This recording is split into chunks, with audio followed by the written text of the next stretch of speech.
Real wood accents, premium high-end materials, sophisticated design. No, this is not a luxury car commercial. This is the North, one of Fractal Design's newest PC cases for 2023. If you're looking for the most complete review of this case with detailed build notes, you've come to the right place. So sit back, relax, and enjoy.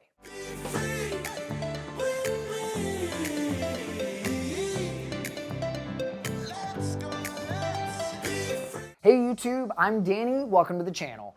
The Fractal Design North is an ATX-sized chassis fusing design and airflow using fine mesh ventilation and an open front design. The case comes in two options. If you go with white, you get real walnut slats on the front panel along with steel accents on the case feet and buttons. The black version comes with oak wood and brass highlights. Now both color choices have the option for either a full mesh or tempered glass side panel. And it doesn't matter which version you choose, the price stays the same for all four versions. The MSRP of the Fractal North is $139.99 USD. Fractal also charges delivery for all their cases, so that bumped my price up another $10. This is a very different look from anything currently offered from other case manufacturers. Fractal didn't even include an RGB option for this. I think they're going for a more stylish or artistic approach with the North. As you can see, I already finished my build in the white tempered glass version of the case. So sorry, no fancy B-roll or anything. Today, I'm going to take you on a complete walk around of the case. I'll give you my build notes such as the positives and negatives, and I'll even throw in some temperature testing too. So without further ado, let's get into it. For the walk around, I like to start with the view window side and then work my way around the case. That's why it's called the walk around. Now removing the side glass panel is actually very easy. You loosen two captive thumb screws, slide the panel towards the rear, and tilt it outward. There's a beveled channel preventing the glass from just falling onto the desk or the ground, which is really nice. Now the North has another panel that needs to be removed before fully accessing the interior.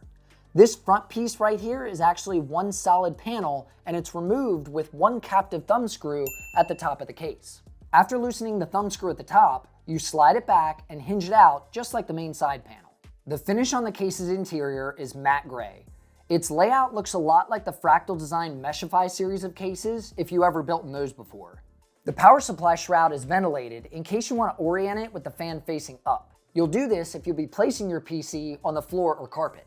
Not recommended, by the way.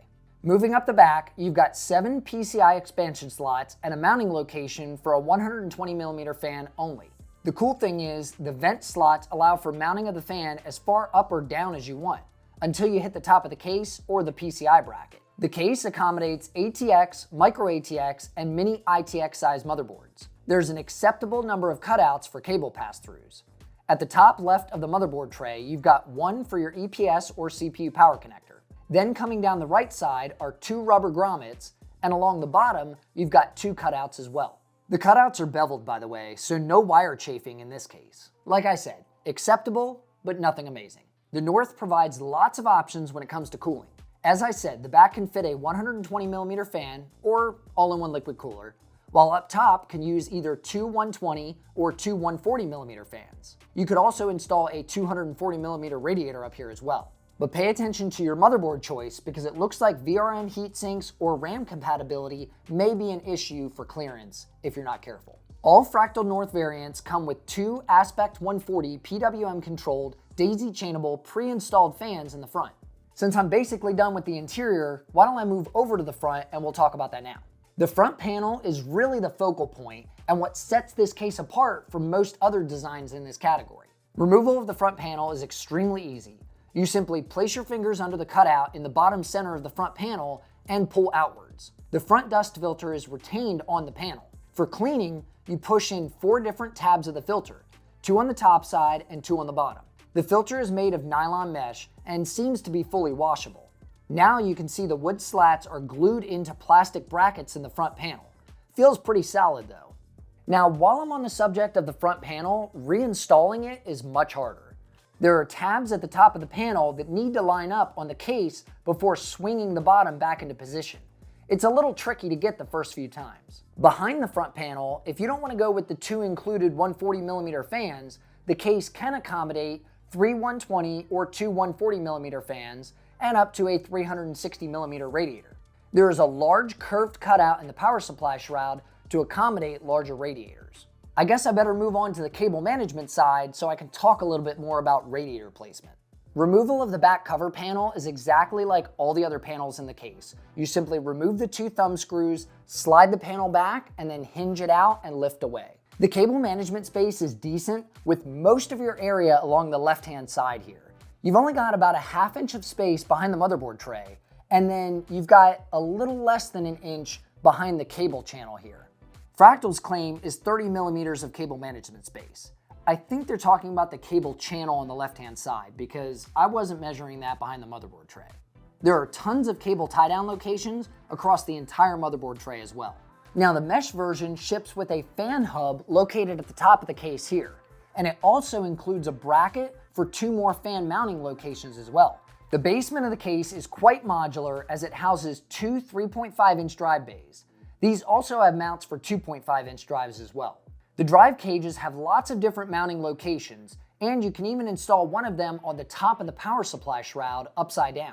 This allows you the space you need for the larger 360mm radiators I was talking about. There's also a tray for mounting 2 2.5-inch drives, which is removed with the thumb screw.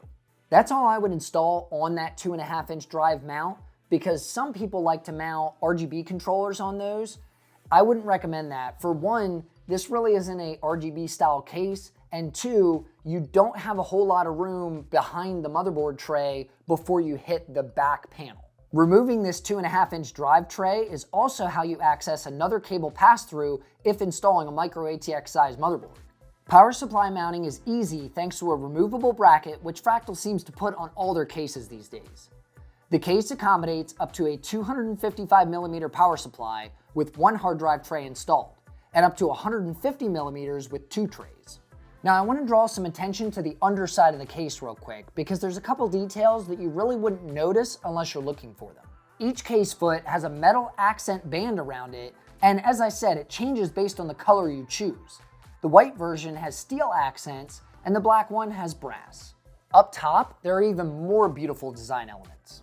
The power button follows the metal accent of the case. For I/O, you've got the power button, headphone and microphone jack, 2 USB 3.0 Type-A ports, and 1 USB Type-C port. The stylish line going through the I/O also lights up white when powered on.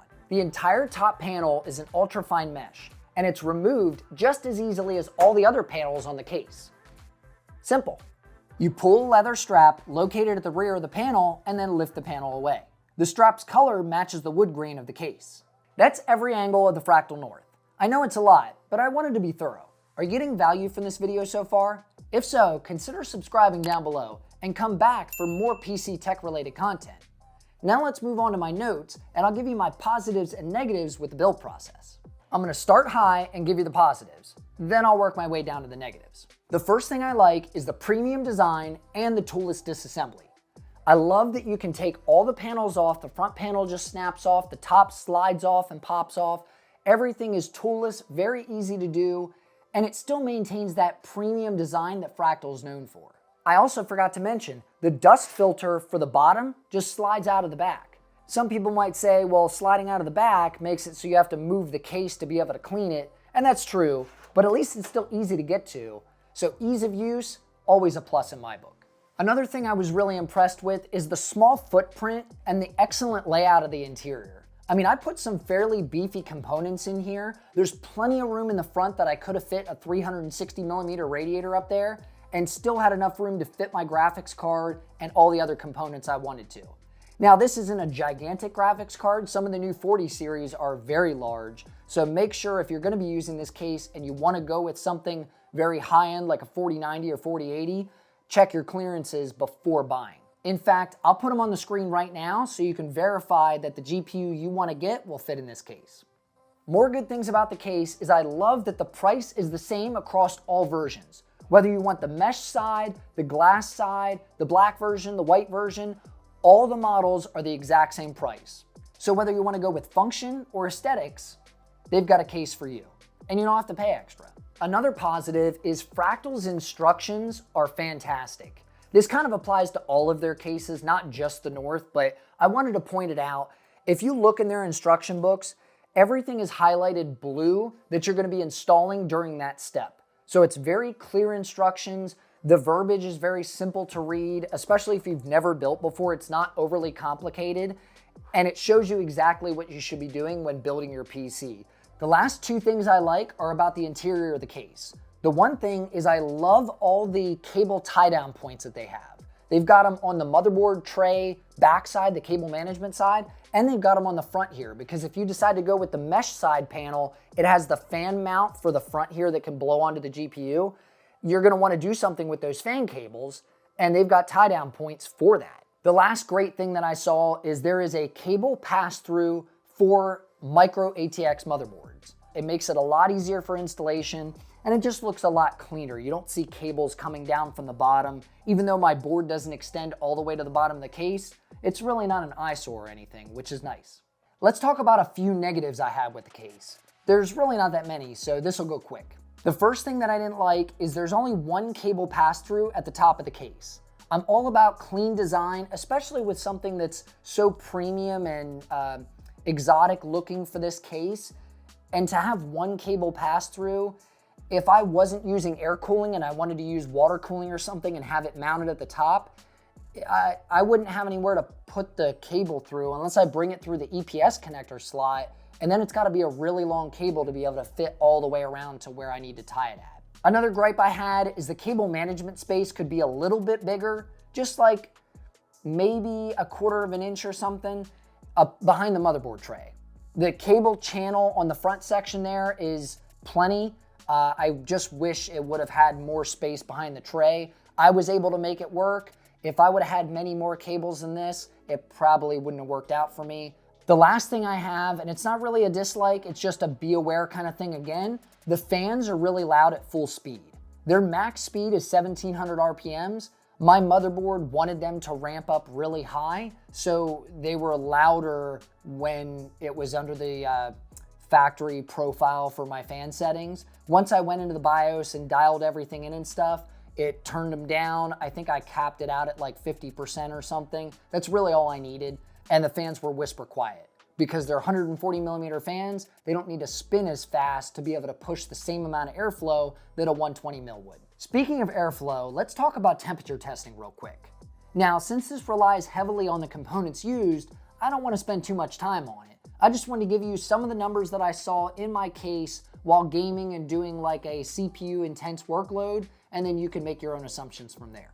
I ran Cinebench R23, which stresses the CPU to 100% on all cores. This is the most stressful test you can push on a CPU, and it achieves 68 degrees Celsius. Now that's using Deepcool's AK500 Zero Dark Air Cooler, which in my temperature testing during my review video performed very well. The second test was Unigine Heaven, which is a gaming-focused workload. The CPU saw 45 degrees Celsius during that test, and the GPU hit 74 degrees Celsius. So the final question, should you purchase the Fractal North coming in at $140 US?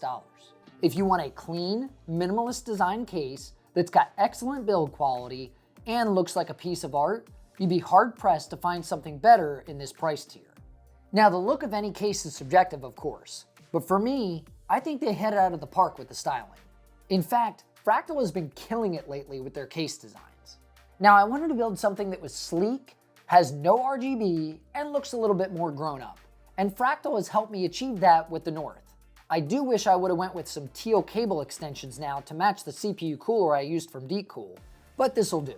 And don't forget, if you enjoyed today's video, give it a like down below for the YouTube algorithm so all my hard work pays off.